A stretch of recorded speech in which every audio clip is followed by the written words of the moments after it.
ఆదిలో దేవుడు ఆకాశమును భూమిని సృష్టించాడు అని జెనెసిస్లో వ్రాయబడి ఉంది. ఆయన వాక్యంతో వెలుగు ఏర్పడింది, అంధకారం తొలగిపోయింది. పర్వతాలు లేచాయి, నదులు ప్రవహించాయి, పువ్వులు వికసించాయి. ప్రతి సృష్టి దేవుని మహిమను ప్రతిబింబించింది. ఆ తర్వాత దేవుడు భూమి ధూళితో ఆదామును నిర్మించి తన శ్వాసనను అతనిలో ఊదాడు. జీవం ఆవిర్భవించింది. ఆదాముకు సహాయకురాలిగా హవ్వను సృష్టించాడు. వారు ఏదెన్ తోటలో స్వేచ్ఛగా నడిచారు. దేవుడు వారితో సన్నిహితంగా సంభాషించాడు. భయం లేదు, బాధ లేదు, కన్నీరు లేదు. అది పరిపూర్ణమైన సంబంధం. కాని ఒకరోజు చీకటి ప్రవేశించింది. సర్పరూపంలో సాతన్ తోటలోకి వచ్చాడు. దేవుడు నిజంగా ఇలా చెప్పాడా అని ప్రశ్నించాడు. ఆ ప్రశ్నలో సందేహం దాగి ఉంది. హవ్వ నిషిద్ధ ఫలాన్ని చూసింది. అది అందంగా కనిపించింది.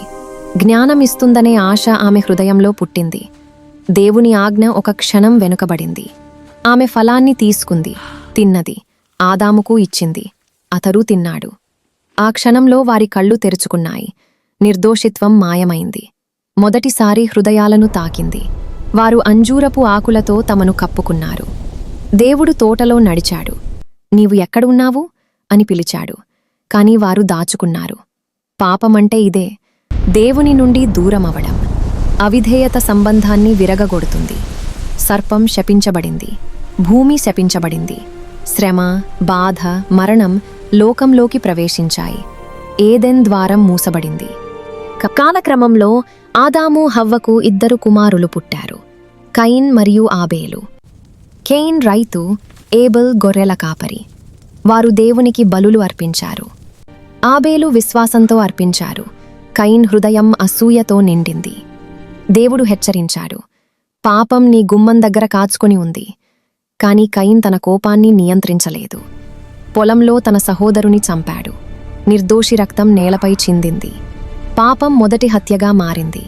అది మనిషిని దేవుని నుండి ఇంకా దూరం చేసింది. కాలం గడిచే కొద్దీ లోకం చెడుతో నిండిపోయింది. హింస, అహంకారం, అవినీతి విస్తరించాయి. కాని ఒక నీతిమంతుడు కనిపించాడు, నోహా. దేవుడు అతనికి ఓడ నిర్మించమని చెప్పాడు. ప్రజలు నవ్వారు, ఎగతాళి చేశారు. కాని నోవహు వినయంగా విధేయత చూపాడు. వాన మొదలైంది. ఆకాశ ద్వారాలు తెరుచుకున్నాయి. నీరు భూమిని కప్పేసింది. ఓడ మాత్రమే రక్షణగా నిలిచింది.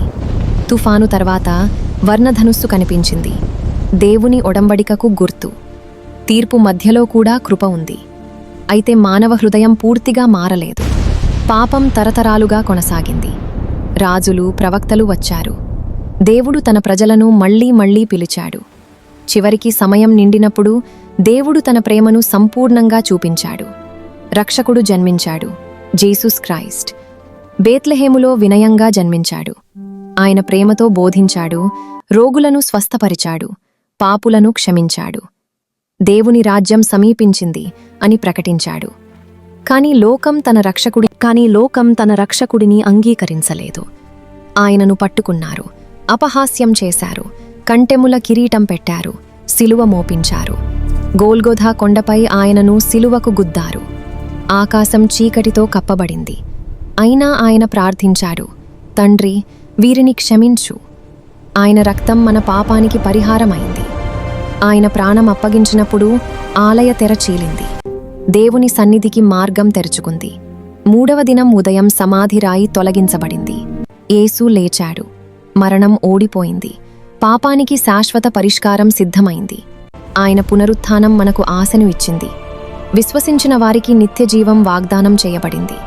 అందుకే పాపమంటే కేవలం తప్పు పని కాదు, అది దేవుని నుండి దూరమయ్యే స్థితి. కాని రక్షణ అంటే దేవునితో మళ్లీ కలవడం. ఆదాము హవ్వ చేసిన తప్పు సిలువపై సరిదిద్దబడింది. ఏదెన్లో కోల్పోయిన సంబంధం సిలువ ద్వారా పునరుద్ధరించబడింది. ఈరోజు కూడా అదే ప్రశ్న మన ముందుంది. దాచుకుంటామా లేక ఆయన కృపను స్వీకరిస్తామా? దేవుని ప్రేమ ఇంకా పిలుస్తోంది. పాపం చీకటి అయినా క్రీస్తు వెలుగు మరింత శక్తివంతమైనది.